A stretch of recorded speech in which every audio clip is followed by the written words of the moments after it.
All right. Hello, everybody, and welcome to Gator Studio. We thank you for joining us for today's presentation on the Gator X-Turf Collection. We're pretty excited about it, but I am Mike Huber. I do some of the product development, training, and technical support here at Alliance. I've got Joe Valera here with me. Yep. Joe, where do you work? I'm a sales rep in the New England market. All right. Joe's been with Alliance in many different markets over the years. He knows his stuff, and while turf is certainly new to Alliance, we've done our homework, and hopefully we can teach you a little bit about turf, the terminology, and a little bit about how to install it. So behind the scenes here at Gator Studio, we have Tim. He's running all of our equipment. Show wouldn't happen without him here. And then we've got Logan, who is monitoring the chat for Q&A for us. If we've got any questions that come in, he can read them off, and we'll try to answer those, at least as many as we possibly can. So we're going to go about 35, 40 minutes, maybe longer. Yeah. A lot of content to cover. Sure. I guess first off, how many of you have installed turf before? And how many jobs have you installed if you've installed turf before? We're going to throw out this poll question, and you guys can give us a little bit of feedback. Turf's new to us, but we're hearing a lot of people requesting it, right? Oh, yeah. A lot of contractors are interested. A lot of homeowners are interested. We see it in all these paver manufacturer catalogs, so the poll results kind of match what we were thinking. Most people haven't installed any turf. Yep. Yeah. Probably a little nervous about it. It's different than pavers, right? Yeah, I hear about guys turning down jobs. Yeah, well, it's not all that different than pavers. We're going to show you, I think that if you can install a concrete paver, you can go out and install turf. You're like 80% there if you're installing pavers, so. All right, so historically, Alliance has been a polymeric sand company. We've sold sealers. Why are we selling turf now, Joe? Well, we got wind that a lot of people were using our XP glue to seam their artificial turf, and that got us thinking, like, hey, maybe we should get into this, and one thing led to another, and now we got a full line, Mike. Right, so people were already using our XP glue, and they said, hey, you guys sell seam tape too, right? And we said, no, we don't, but we looked into it. Said we can do that. There's nothing really hard or fancy about it. And we tested turf and turf products from all over the world, tried them out, and we picked the best of the best to bring to you guys. So I think we've got a great product offering. Mm-hmm. You know, it is simple, because one of the things we hear is that there's too many options when it comes to turf. It's overwhelming. Sure, that's common about a lot of things in life. So we made it simple. We gave you an easy to understand offering, easy to move offering, as we'll show you. Yeah. And we think that all of you guys, can go out and install turf after watching our presentation today. So I guess one of the key points is that installing turf is almost the same as installing pavers. It's very, very similar, except for the bedding layer, Mike. Right. So when we install pavers, we do a crushed stone foundation and a sand or chip setting bed. Hopefully we're not using stone dust, because it tends to trap and hold moisture, right?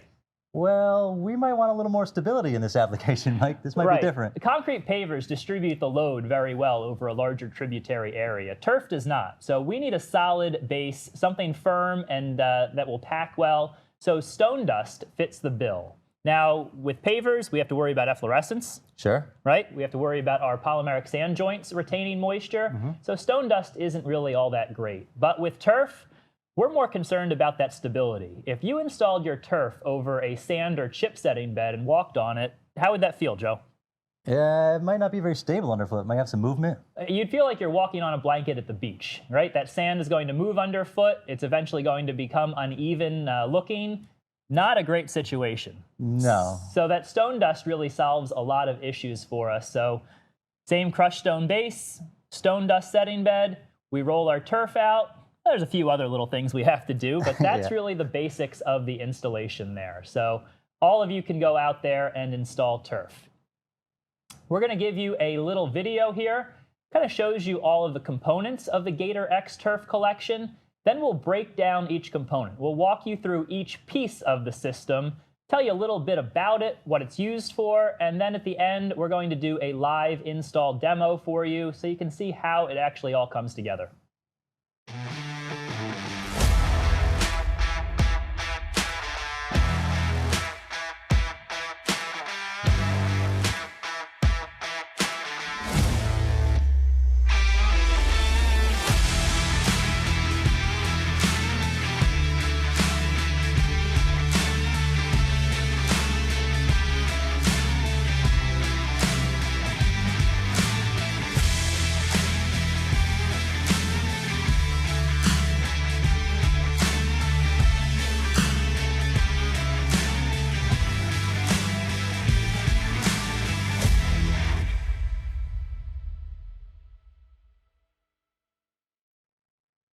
All right, good stuff, Joe. Yep. I think that the star of the show is certainly the turf itself, right? Yeah, oh yeah, it's front and center. So let's start there. Yep. What are we going to offer to our customers?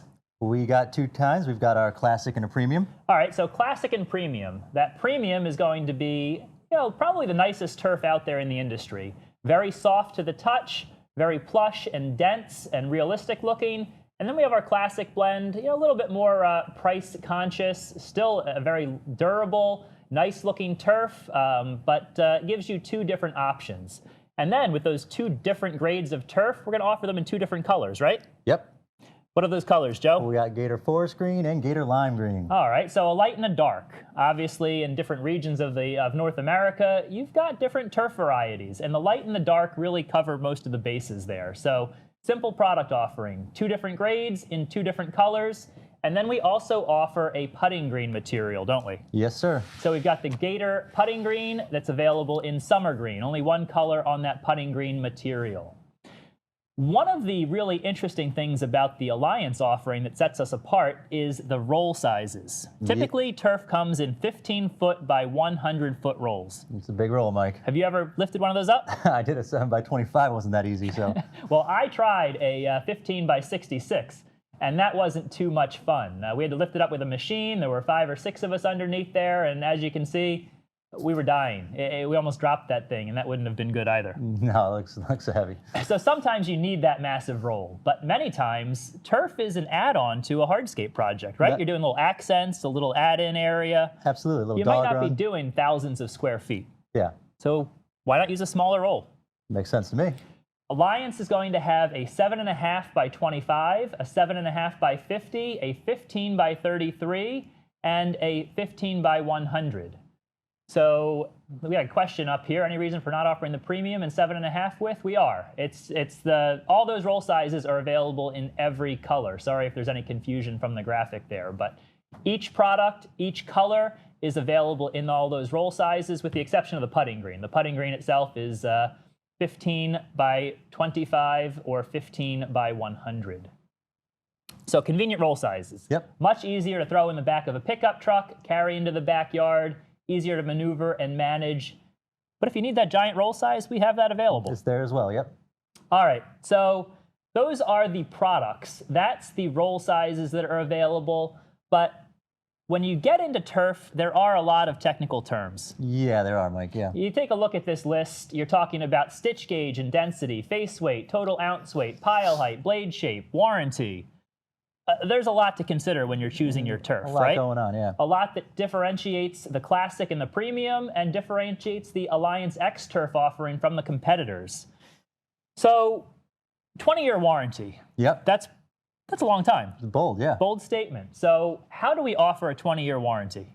I think it starts with the backing, I think, Right? Mike. It starts with the foundation of our turf. Same way the foundation holds up a house. The foundation of your paver project determines how long that's going to hold up and look good. Yep. It's no different with the X-Turf. So we're going to start with the bottom, the backing of our X-Turf, which is a heavy-duty woven geotextile fabric that eventually gets coated with polyurethane. And it's important that it's coated with polyurethane, isn't it, Joe? Oh, yeah. Some products out there are coated with rubber. And that rubber, well, it seems like a better product than the polyurethane. The rubber is soft and pliable and flexible and comfortable and gives you that warm, fuzzy feeling. Yeah, just because it feels nice doesn't mean it's going to last a long time, Mike. Right. Our chemist told me after showing me that sample that, hey, it might feel nice, but it breaks down pretty quickly. Those rubber backing products are deteriorating within 3 or 4 years. If the backing crumbles, your turf falls apart, that's not a good situation. So heavy-duty backing from Alliance sets the stage for a product that is going to stand up to the test of time. And while we're on the back of the turf here, let's look at a couple other characteristics of turf that you can kind of see better from the bottom side. So the first one's going to be the stitch gauge. What's that, Joe? The stitch gauge is going to be the distance between the rows of stitching. All right, so the distance in between those ridges, in between the rows of grass blades. So what are we looking for? I mean, the tighter the better, I would think. Right. If these blades of rows of grass are spaced really wide, far apart, well, your grass is going to look really sparse and cheap, right? Yeah. We want those blades of grass nice and tight. The Alliance Gator X-Turf, both classic and premium, has a 3/8 inch stitch gauge. keeps those blades of grass nice and tight. Now, we also have stitch density. Can you tell me about that? Sure can, Mike. The stitch density is how close the stitching is together, like how many stitching is in this row. All right, so how many stitches do you have per inch, per foot, per meter? The more stitches you have, the denser that turf is going to look as well, right? Absolutely. All right, so stitch density and stitch gauge are important in determining the quality and the appearance of your turf. Now, this piece of turf got damaged. Somebody came around and poked a bunch of holes in this piece, Joe. I don't think that was by accident, Mike. I think that's for drainage. All right, so we've got drainage holes built into the turf. That's going to allow water that falls on the turf to not only drain laterally off the turf, but drain through the turf as well. We'll have that stone dust underneath, and admittedly, stone dust doesn't drain super well, but it is going to be pitched properly, allowing water to shed off, and we're not concerned with efflorescence or polymeric sand joints breaking down. A little bit of moisture is not going to hurt the X-Turf. I think it's a fair trade-off in this situation, Mike. All right. So that is the back side of the turf. You ready to go to the top? Let's go to the start of the show. All right. So the top side of the turf. What do we got here? Well, we got plastic blades. Looks like we got some sort of thatch or something in there. All right. So let's start with those two terms, face weight and total weight. Okay. What's the difference? So the face weight is the weight of just the blades and the thatch, and the total weight is going to be the blades, the thatch, and the backing. All right, so the face weight is just the weight of all those blades of grass and the thatch, right? That's Everything on top. To get the total weight, we add in that geotextile coated with polyurethane, the backing of our turf, right? Correct. So face weight is all of the green and brown material on top. Total weight adds in the backing. So that's a good starting point to compare your turf. Typically, the higher the total weight or the higher the face weight, the better the turf is, right? Yeah, I think that's a good general judge of the quality. But if you happen to have a turf that had, say, a high face weight, but then the backing is really weak, that would bring down the total weight. Bring down the total weight, bring down the quality. You know, there are other things to consider than just that headline number there. So we've got to make sure that we're looking at multiple aspects of the turf. You could have a turf that's got different density of the blades of grass. If you don't have enough blades of grass, well, it doesn't look good. You need some fertilizer, right? Not going to look really. Yeah, sure, fertilizer. All right, fertilizer's not going to do you any good. So we need to make sure that we put all the blades of grass in the turf that we want from the beginning.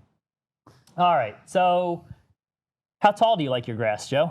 About as tall as real grass, I would say. About as tall as real grass, eh? I mean, it's all up for debate. Sure. But pile height is a definite characteristic of turf that determines how plush and realistic that turf may look. But there are some other considerations. You know, if you have a putting green, well, that obviously has a lower pile height than regular residential grass, right? Yep. If you're looking at turf for pets, you might want something that has a slightly lower pile height, that gets more air circulation, is a little bit easier to clean. So classic might be a better choice than premium for pet use. Yeah, that makes sense. There's less there, less to trap the odors. Premium, hey, a great solution. You got a higher pile height, looks a little bit plusher and richer, softer for the kids to play on. So each turf has its place. One isn't necessarily better than the other across the board. Now, we also are concerned with blade shape, aren't we? Yeah. So what do we want to know about blade shape?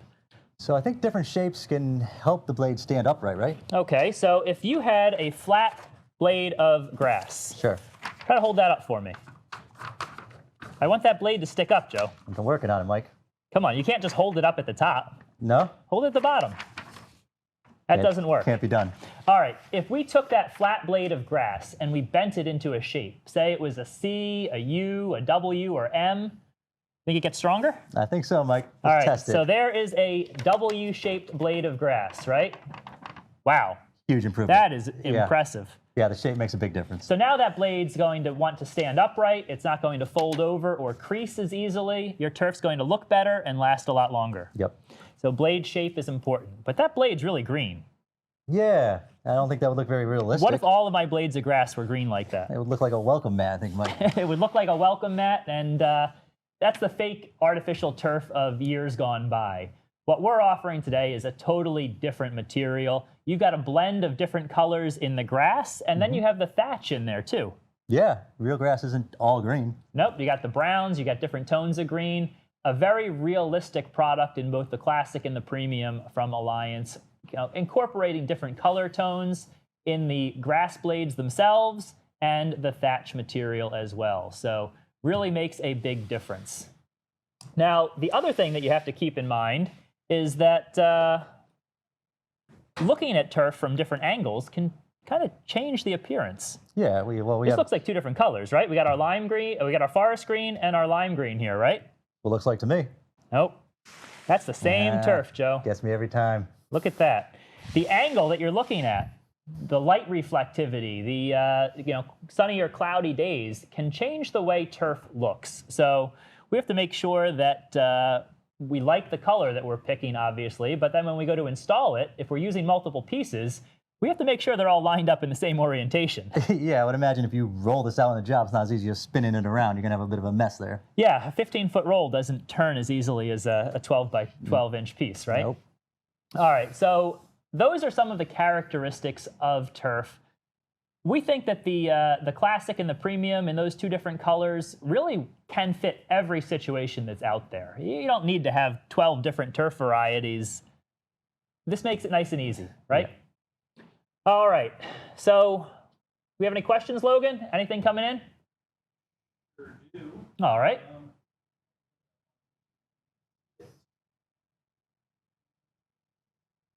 Question about temperature. Temperature versus natural turf. Well, artificial turf is artificial. Yep. It gets hot. There's no way around it. It's plastic.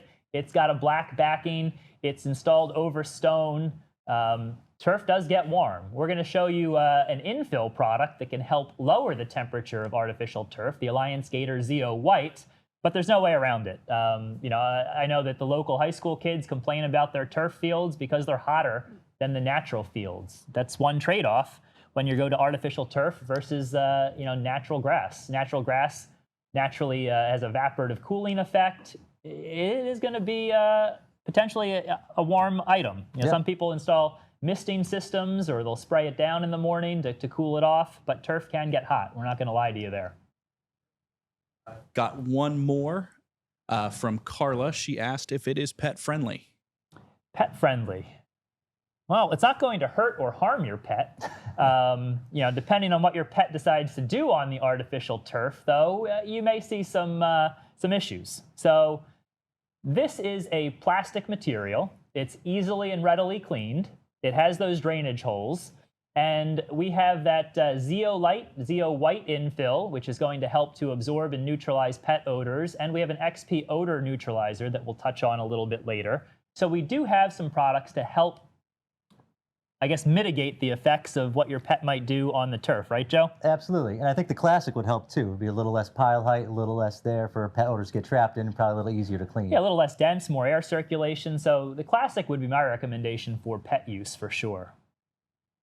All right. Oh, one more. We had one more. Aaron asked, have you used Gator Base as a base option to replace screenings? All right, that is an excellent question. So Gator is. Base is a base replacement technology. It's a foam panel that's used to replace 6 inches of crushed compacted stone in a pedestrian paver application. So our agreement to sell the Gator Base allows us to sell it for paver applications to the professional contractor. We're not allowed to recommend it for artificial turf, but I've heard it works pretty well. I heard the same thing, Mike. So we'll leave it at that. All right. So moving on from the turf, there are some other accessory products that you may need when you're doing a turf installation, right, Joe? Absolutely. I mean, sometimes a piece might not be big enough, right? So if a piece isn't big enough, we've got to put two pieces together. Mm-hmm. What are we going to do? Stitch them together? Get some sewing needle and thread out? I think there's a better way. Seam tape. Seam tape. Yep. All right, you got some seam tape for me? I do. Let's see that stuff. Here it is, Mike. So this is seam tape. All right, so that's seam tape. Yeah. That's actually tape, huh? Yeah. That's not what we want, Joe. No? If somebody sells you actual tape, adhesive tape to put your turf together, you better run. Go the other direction. This stuff doesn't work very well. No. It is sticky. Yeah, yeah. We found that out. We got it stuck all over ourselves. But it does not bond the two pieces of turf together very well. So we've got a piece of our Gator turf and a piece of the seam tape, and Joe's going to peel that off here. So you can see how easily that peeled right off. Yeah. You take a look at this close-up photo. It's only those ridges of the stitching that touched the adhesive tape. Very little bonding surface, very little grab. You cannot seam 2 pieces of turf together with actual adhesive tape. Never going to work, never going to hold up. It's going to be so difficult to do too, even if it did work. All right, so what you need is seam cloth. That's still called seam tape in many cases. Not quite sure where that kind of nomenclature came from, but what we're talking about here is essentially a spun bond geotextile. So our spun bond geotextile here has a plasticized backing and a nice dashed line down the center to help align it in our turf seam. So this is what we want.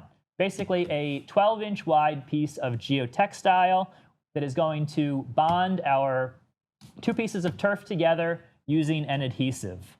So this is good stuff, Joe. This is what we want. Oh yeah, like our XP glue, I mean, the regular seam tape can't compete with that. All right, so now we go back to the idea of the adhesive. And the reason that people started using XP glue for turf is because the other options out there that have historically been used for turf are either inconvenient, really messy, or don't work as well. Or Sure. all 3. Yeah, potentially.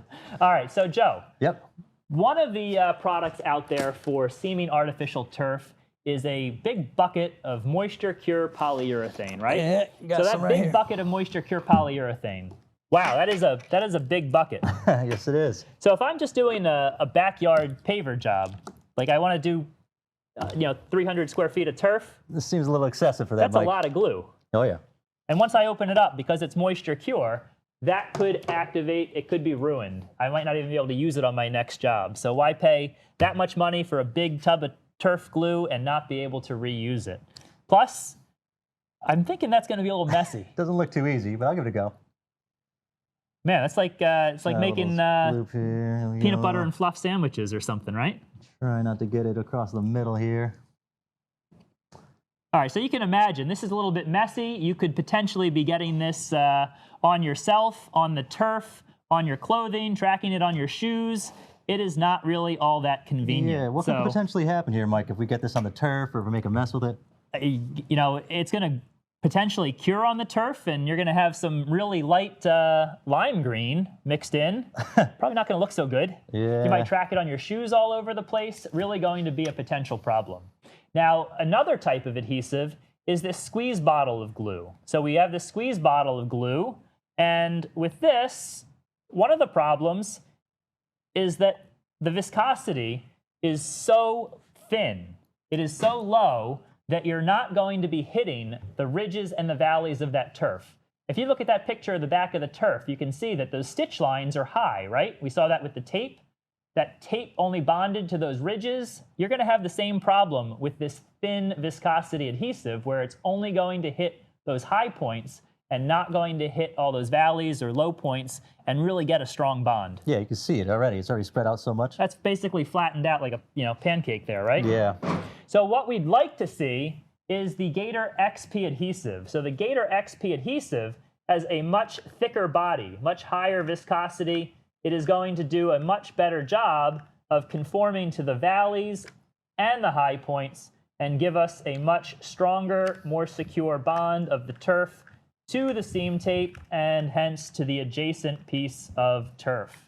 Yep, that looked much easier, and you can see how it's going to get the backing and the stitching. Yep, really pretty convenient. Cartridge size, right? So It you makes use sense. what you want. Same glue that you're using for concrete block. Sure, probably already have it. Most people already have it. Very easy, clean, convenient, and fast. All right. Do we have any questions coming in, Logan? We sure do. I've got Michael. How hot will the turf get at 100 degrees? And I've got a couple more after that. I don't know. Call me in July and let me know.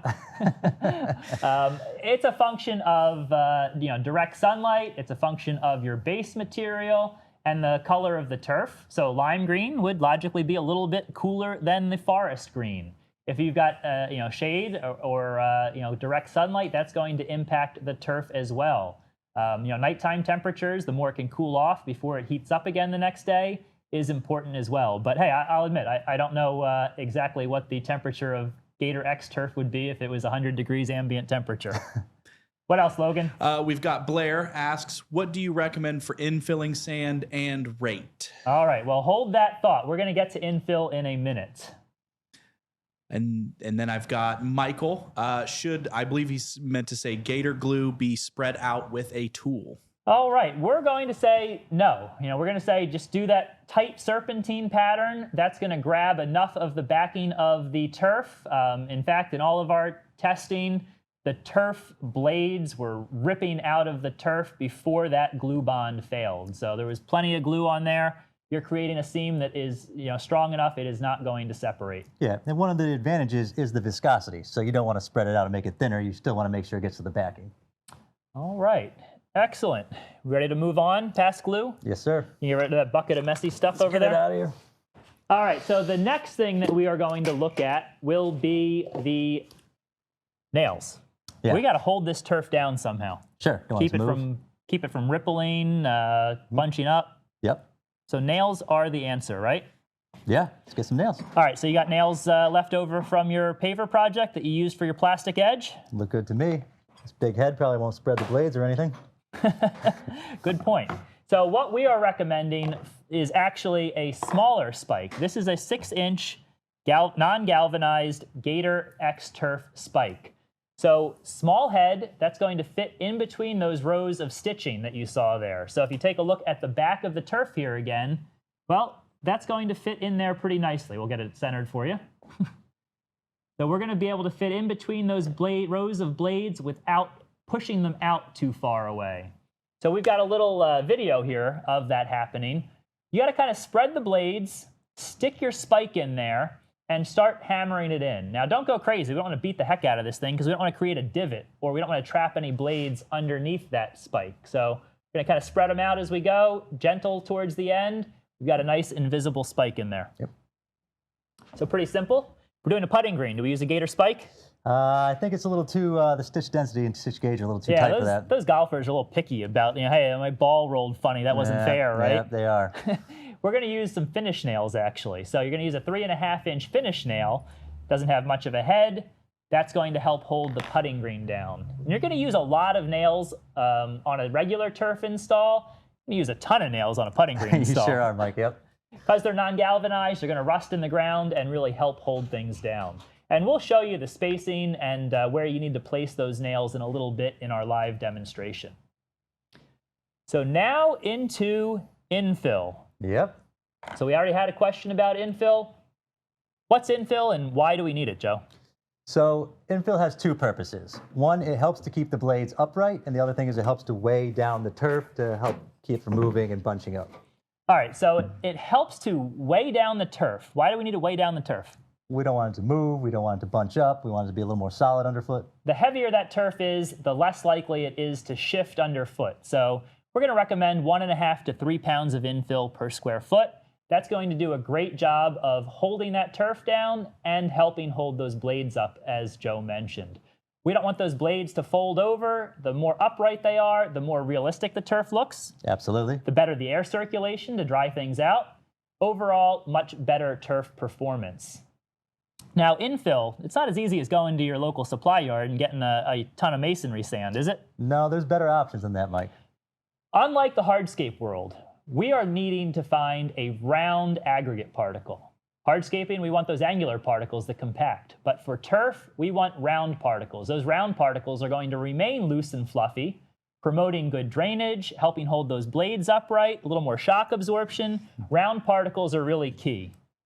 Yeah, I mean, the round particles, yeah, if it doesn't compact, it'll stay higher up in the blades, keep it upright better, work better. Unfortunately, round particles are kind of hard to find naturally. Yeah, I would imagine, yeah. Took us a little while to source our infill materials, but we've got them. We have a beige, a green, and a white infill, and they all have slightly different properties. So let's start with the beige here. Sure. We've got our beige infill. I'll dump a little bit out here. Hard to see on the camera, but that is a rounder aggregate. It is a 20/40 mesh size, pretty fine. That's great for our Gator X-Turf Classic Premium or the putting green. Yeah, and in person you can really see the round aggregates, and you can see it's a very consistent gradation. There's not a lot of fines in there. Right, you don't want that dusty material. You don't want it to clog up. We want to continue to promote that good drainage and minimize the compaction. A lot of people are concerned, though. If I put beige, brown infill in my green artificial turf, it's not going to look good. That's not true, Mike. If you get it down in there and don't use too much, I think it'll be fine. Right. If you apply it at the correct rate, 1.5 to 3 pounds per square foot, that's going to settle right down into the thatch layer against the backing. You're never going to notice that it's there. Yeah, you'd be surprised. It falls in there nicely. You never notice it. But beyond that, hey, if you really want the green infill, we have it. Sure do. Right? So we've got our Gator Green infill. And our Gator Green infill comes out of a really specialized pit in Hawaii that's got round green sand. I vacation there all the time. It's awesome. We're just kidding. It's hard to find a green aggregate in nature. I guess I would go so far as to say it's impossible. Yeah. Maybe You copper-based. crush down some emeralds or something. Yeah. But we take a round silica particle and we coat it with resin. And that's a green resin that's cured on there, so the green can't wash off, right? Nope. We don't want a bunch of green washing off in your artificial turf project. And because we're coating it with that resin, we're able to add a biocide that gives us some antimicrobial attributes. Yeah, that can be beneficial for pets. All right, so pretty cool product. That green is a 1220 mesh, so a little bit coarser, a little bit larger particle. The green infill from Alliance is ideal for the classic or the premium, but not really for the putting green. We want that finer natural silica aggregate for the putting green. It leaves us with Zeo White. Zeo White. What's it made out of? Zeo Light. Wow, that rhymes. Think we did that on purpose? Real clever, Mike. Yeah, yeah. All right. Yep, pretty lame. But we have our Zeo White infill, and that is made of a mineral called zeolite. And what's that mineral good at? So zeolite is good at absorbing and slowly releasing, which has a cooling effect, and it also breaks down ammonia really well, which would be great for pet odors. Okay, so a couple of advantages there. We can use zeolite to help lower the temperature of turf. Correct? Now, it's not like air conditioning for turf, right? No, it still could get a little warm. So it's going to lower the temperature a few degrees. It's not going to turn it into an ice box in the summer, but hey, something's better than nothing. So zeolite can help absorb water, release that over time. That evaporative cooling effect will cool the turf off. And then it also absorbs ammonia, helps to break that down and neutralize the odor. So a great option for anyone installing artificial turf for their pets. So speaking of pet odor, Yep, we have another product, right? we do. The XP odor remover. All right, so XP odor remover. That's going to help to remove and neutralize some of those pet odors. It's an enzyme-based product. Works pretty well. Yeah, works pretty well, but any turf product's still going to require some maintenance, right, Yeah, Mike? exactly. If your pets are, using your turf to do their business, well, you have to wash it off here and there. It is not going to be maintenance-free. All right, do we have any questions, Logan? We sure do. A lot about UV exposure and melt point. So what is the melt point of the turf, and is the turf UV stabilized? All right, well, the turf is definitely UV stabilized. If you had a turf product that was not UV stabilized, it would get very brittle in probably one season. So the Alliance products are UV stabilized. That's how we're able to get the 20-year lifespan. Now, as far as the melting point, I honestly have no idea. We'll find that out. We'll take your information. We'll get back to you. I know that there are potential issues with reflections, off of certain, windows and or shiny objects in the southwestern United States that can be a problem. But in general, the materials that the Gator turf are made out of are meant to withstand the outdoor elements and temperatures. We've got quite a few in here. A lot of people asking what spacing should you put your spikes at? We're going to get to that in our install demo, but it is 6 inches around the outer edge and rows every 5 or 6 feet in the interior that are 12 inches apart. And finally, fire rating, question mark? Fire rating. I wouldn't suggest this in a fire situation. What do you think, Joe? No, I think plastic melts pretty easily. Yeah, plastic probably isn't fire rated. So there is, as far as I know, no fire retardant applied to this. It probably shouldn't be near flame or exposed to flame. We good, Logan? Got one from Tanner. How steep can the turf be installed? Is there a slope degree that you cannot exceed? Well, you have some challenges once you get into extreme slopes with turf. First challenge is making sure that your base and your bedding layer don't start migrating. Sure. So how are we going to do that? You don't want to have erosion in your base and bedding. Some people incorporate, geocells or geogrid to help minimize movement. That's one potential avenue. I guess I'd claim to be an expert in polymeric sand. Would I'd you say accept so. that? Yeah, I would accept that, Mike. I'm not an expert in turf yet. I know a lot, but this is still new to us. So we're learning as we go. Slopes is one thing that I haven't really done much with installing, but I would be concerned about stabilizing that base and setting bed underneath the turf, and then you'd have to account for some migration of that infill. Yeah. Are you going to have to kind of re-fluff it up and add some infill to the top section over time? I would think so. So that would certainly be a case-by-case basis there. All right, we are good to go. So let's keep moving along. So, Joe. Yeah. Say we want to seam two pieces of turf together. Yeah. What do we need to consider? Well, first thing, we want to get these facing the right way, I would say. All right, so you want them to face the same direction, right? Same direction, looking the same. All right, so we're going to put our seam tape underneath. We'll have them facing the same direction. We line things up. When you get a roll of Gator X-Turf, it's quite possible that the edges are not even. The edge might have been cut unevenly from the factory. Your stitch line might not be even. Could have potentially been crushed and the outer edge of grass blades mangled from the packaging. So we wanted to show you a close-up of how you trim turf before we jump over to our demo. A little bit easier to see here on the table. So when you trim turf, you've got to take off the first 3 rows of stitching. So we're going to count over 1, 2, 3. And on one side, we're going to cut right up against the stitch row, and on the other side, we're going to cut opposite, so we can maintain our actual stitch gauge, that distance in between the rows there.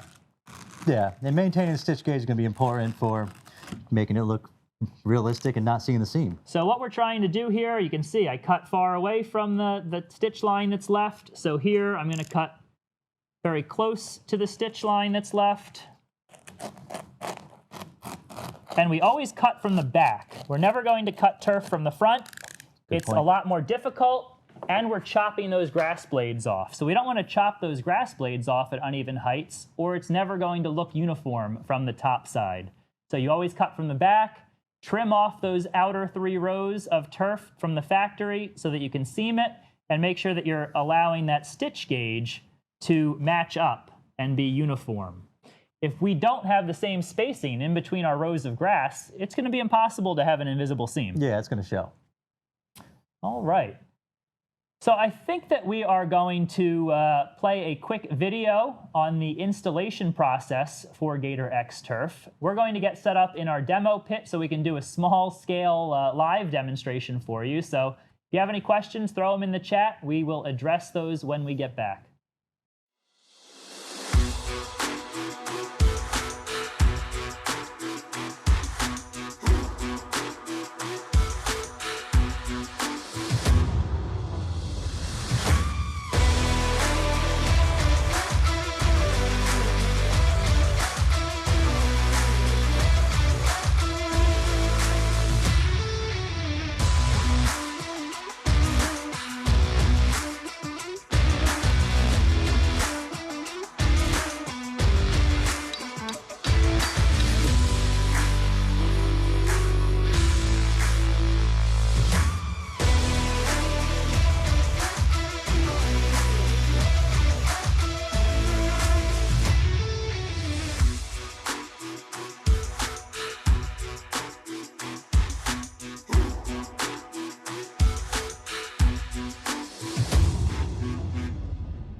All right, welcome back. We're here at our little demo pit. Can take some questions before we get rolling? Yeah, Logan said there was a few, so. All right, what do we have, Logan? We have Nick saying, shouldn't the spikes be installed just along the perimeter?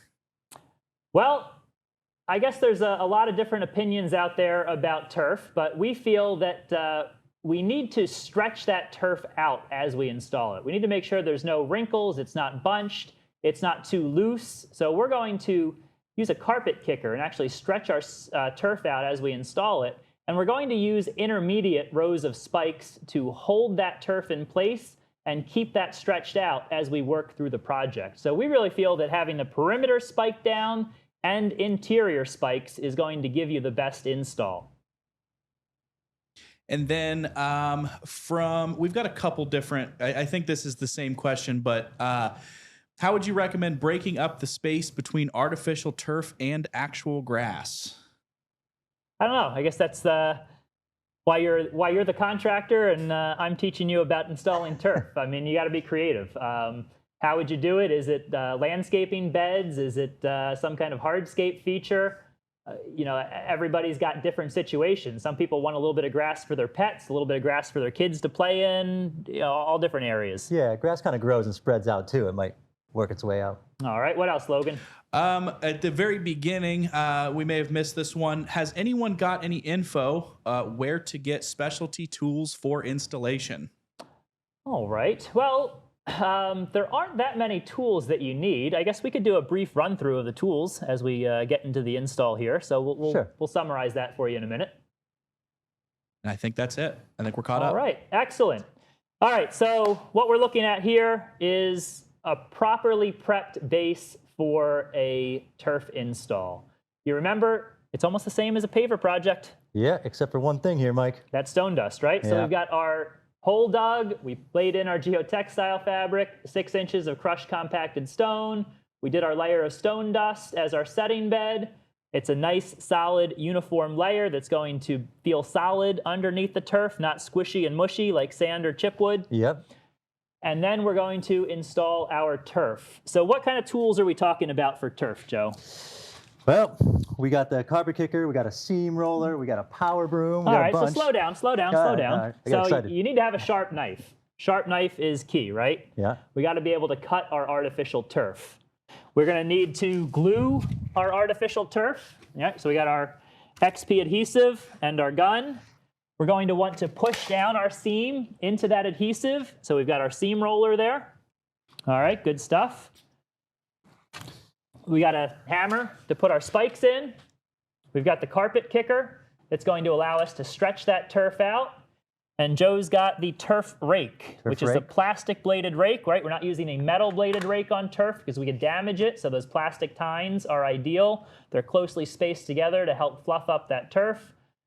I don't really like that broom though. Nah, power broom's better. Power broom is much better. It's going to be much more efficient, and we'll show you that in a minute there. So, Drop spreader. oh, drop spreader for infill, right? Yep. Getting ahead of myself. So we've got the drop spreader for the infill.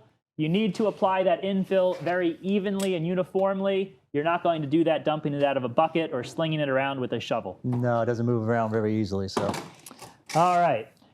So let's get into this install here. let's do it. I'm going to roll out my turf. Okay. Well, Joe, we're short. Mrs. Smith yeah. said to cover this whole area with turf. We're gonna need a little bit more, Mike. I got some here. Oh, luckily you have some. All right, so now all we have to do is seam it. Yeah, we have to attach these. All right, so we have our turf pieces. They're both facing the same direction. That's good, right? Yep. We want to get our turf pieces lined up as closely as possible. Pretty easy here. Yeah. Might be a little small tougher piece. if you've got big pieces, right? I would imagine so. So you want to yeah. get them generally lined up.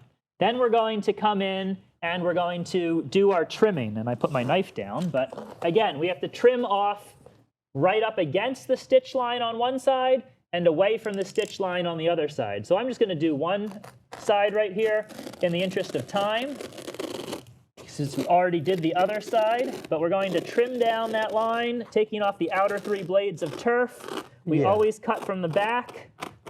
And there could be some imperfections in the factory edge. So this is gonna make a nice seam. All right, so let's fold that back over. So what we're trying to do is line up our turf so that the stitch gauge in between these two pieces is 3/8 of an inch. We don't want it to be too far apart, like, Joe, that's too far apart. Yeah, I did it again. All right, so we're going to get a little closer, but we also don't want it to overlap. If it overlaps, well, one side's going to be higher than the other. That's gonna show for You sure. think it's yeah. ever going to match? No. Let me cut your hair, one side higher than the other. All right, so we've got things pretty much lined up. Let's fold it back. Yep. Get the tape. We're going to fold our turf back, and we're going to put in our seam tape. Now remember, this seam tape is not tape. It is a geotextile, a spun-bond geotextile. We got a line in there. Let's just try to match this up, make sure we're in the center. Yep. And we weren't, right? So now with that dotted line, we can line up our seam tape very nicely, make sure we're in the center. And it can help to throw a spike in the end of your seam tape. Roll that back up. And that's just going to keep your seam tape from really curling up on you as you're going through here. Something there. All right, so we'll fold our turf back again, and we're coming in with our XP adhesive. So the whole idea here is to do kind of a tight S pattern on each side. Why am I not going across the middle? Well, if you go across the middle, Mike, it can get pushed up into the seam, and then you can get traction on your feet. You can make a mess. And potentially ruin our turf, right? Yeah, you're not gonna be able to get that off. So Once that cures, you can't get it off, and it will be a big problem. okay. It's got the thick viscosity, so it's going to get the backing and the stitching. Yep, we're going to really coat the underside well and make sure that we get good adhesion and a long-lasting seam. As I talked about, this seam's going to be plenty strong. It is not going to separate or come apart. All right. Very nice, Mike. So when you do come and start putting your seam together, you want to almost install it like a zipper. We're going to start from one end, we're going to fold it in, and we're going to try to match up the backing of the turf without getting the blades pulled underneath and making sure everything lines up. So we're going to start from this back end here, and we're going to fold things in. That's pretty good, Joe. Yeah. Looks really nice. Okay. Work together like a zipper. So we're matching up pretty nicely here. We're getting everything folded together. So it's Keeping a little those- bit of an art, but it's really not that bad, Right, Mike. keeping those blades of grass out of the seam itself. And then we're going to come in and we're going to roll it a little bit. Roll it out a little bit. So the whole point is to get the Gator X-Turf pushed down into that XP adhesive, making sure that it is going to coat the bottom side of that. It's pushed in, and then we're going to take some Gator infill bags and actually weight down that seam. So we put the Gator infill bags on here, and we'll allow them to sit on there. And we want to wait 3 or 4 hours, allow that seam to set up before we go into the kick, stretch, and spike mode to finish off our project. Absolutely. Took all the time to seam it nice, make sure you get a strong bond before you start messing around with it. All right, so now that 3 or 4 hours has elapsed, let's keep going. Time to go. All right, so we have our turf seamed. Our turf is all laid out. It looks great. We're going to start putting our spikes in. So again, 6-inch non-galvanized Gator spikes with a small head. We're going to do every 6 inches around the perimeter. So we kind of wiggle it in there, make sure we get in between the blades of grass, and hammer it in. Make sure that we're not going crazy as we get down towards the backing. We want to kind of pound that flush, but not overdrive it, correct? Correct. And every 6 inches is a lot, but these 6-inch spikes go in very, very easily, and you get a ton of them in a box, so it's not going to be as time-consuming and as expensive as it may sound. Yeah, you get about 700 in a box. That's a lot of spikes. So we're driving them in, kind of holding those blades apart so that we don't pinch them or pull them underneath the head of that nail, right? So we go every 6 inches along the edge. Once we have one edge done, we're going to use our carpet kicker and stretch our turf, right? So we move 5 or 6 feet in from that first line of spikes. We put our carpet kicker down and give it a little kick, right? Kick, Stretching stretch. out that turf, making sure that we don't have any ripples, wrinkles, or bunched up turf. Having it pulled tight is going to give you a better looking, longer lasting install. Yeah, want it flat, no bunching. So as we do that kick line, we're going to come in and install a row of spikes about every 12 inches.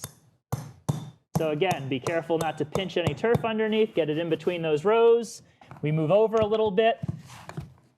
We kick and stretch that turf, and we do another spike. So we get that wiggled in there.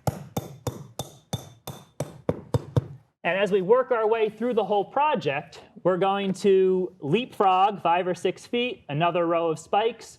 We're always stretching in the direction of the stitches. You don't want to try to go across the grain. We're going with the grain of the stitches. We're not trying to pull apart our seam that we just glued. Nope.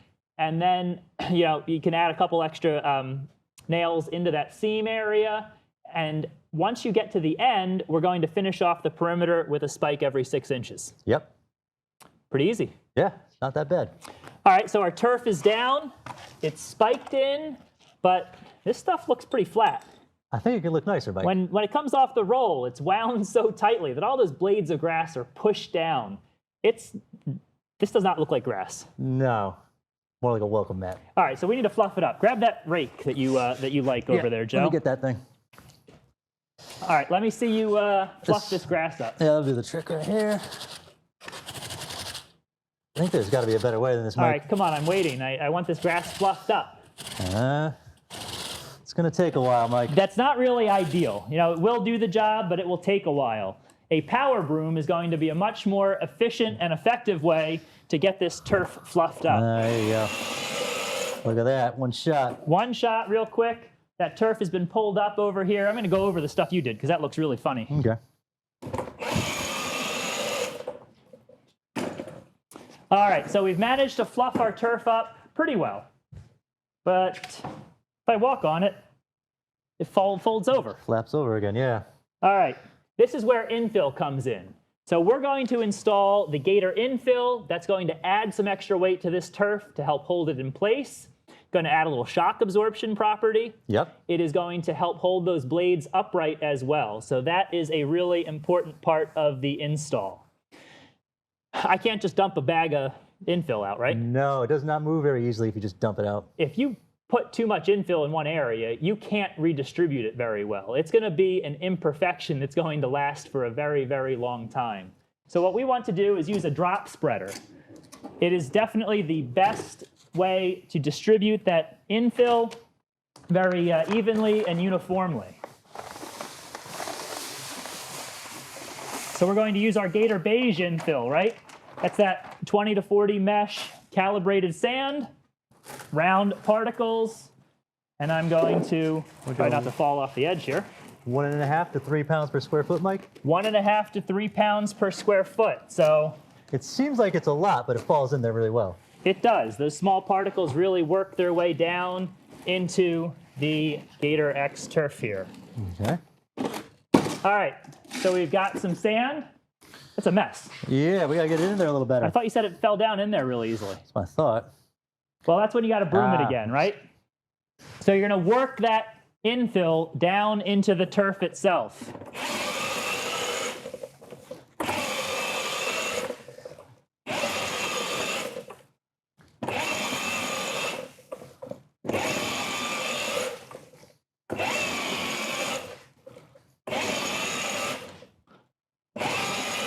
All right, now that's starting to look nice and fluffy. Yeah, and what seemed like a lot falls in there and you can't even notice it anymore. So we've worked that infill. It's dropped down into the layer of thatch there, sitting on top of the base. That's really starting to look and feel like real grass now. I know, and it bounces right back. It doesn't flatten. This is nice. All right, so that's a successful turf install, right? We've got the Gator X-Turf fluffed up. That infill is helping to hold it up, provide some weight to keep it down. No. Time to go get paid. Yeah, it looks excellent. And some people say you don't need infill, and I'm sure you don't. I mean, you could live like this, but the infill makes it so much nicer. Yeah, it really makes a big difference. All right. Logan, let's have some questions. All right. Michael asked, do you have a tool package to properly install? No, we've never gotten into selling tools. We sell all the components, but hey, some people like Milwaukee, some people like Ryobi. All of these tools are readily available. We can certainly shoot you a list. Feel free to email us after the show, and we'll send you a list of the tools that you need, and you can go ahead and buy those yourself. All right. And Flora asked, you mentioned that round sand particles are harder to come by. Is this source you have sustainable? That's a good question. Not my department, but hey, I hope it's sustainable. I would imagine that we've got a supply that is going to last. If we run out, I'll let you know. And Taylor asked a couple questions about the nails. He or she asked, do you nail the tape, and why not galvanized? Won't they rust away? All right, so we kind of nail the tape down just to keep it in place at either end. So a few extra spikes in and around the seam once you've glued it. It's definitely a good idea. Yeah. Not going to hurt anything. And the reason that we're using those non-galvanized spikes is because we want them to rust. A rusted spike is going to hold in that aggregate much better. Minimize the tendency for it to come out of the ground in freeze-thaw cycles or move. So non-galvanized is definitely the way to go. And then a couple people have asked, does the turf need to be installed against a type of curbing? Is there a best edging for a product like turf? Something along those lines. Again, I think that goes back to your professional opinion, your site, what's going on. Certainly having some kind of edge is probably better than having no edge. Sure. Whether that's a walkway, a wall, some kind of curbing unit, timber. An edge up against where you're going to be walking on and off of it seems like a good idea to me. I think we're good. All right. Well, I think that pretty much wraps up our X-Turf show. We're going to have a follow-up down the road with some Q&A on turf. It's really not that complicated. It's not that bad, Mike. No. I didn't know much about artificial turf before, but I can go out and install this. Sure, and it's got the same base, the same foundation as your pavers, minus the stone dust. So I think some of it's these guys love to use stone dust anyway, so it's second nature to them, right? Yeah. But really, if you can install pavers, you can install turf, and the Alliance X-Turf offering, it's great material. Really covers, that super plush, very comfortable, very realistic grass in the premium category. A slightly more price conscious, budget-friendly material in the classic that's also good for pets. True. And then we have the putting green available for those of you that enjoy the game of golf, and all the accessories that go along with it. And I think those roll sizes are going to be popular. The roll sizes and the support.